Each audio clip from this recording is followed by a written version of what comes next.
Hello everyone, welcome back to the channel. In this video I explain PEAKFINDER app review to see with what you're using. So to get started, PEAKFINDER is a one-time purchase app that helps you identify mountains and peak by pointing your camera at them.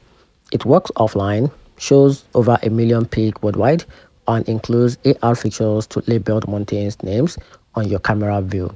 Hikers and outdoor lovers enjoy using it to explore landscape, track suns and moon path, and take a labeled photo of the mountains they use or they see rather. It's a lightweight, accurate, and doesn't require a subscription, which many users love. That said, the app depends on your phone's GPS and compass, so it can sometimes show a misaligned peak names if those device isn't calibrated well. A few users also mention minor display or orientation glitches. Still, some people find it useful and fun, especially for travelers or hiking adventures.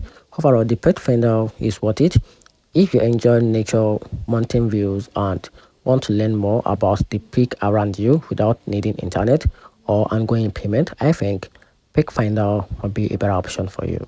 And that's it.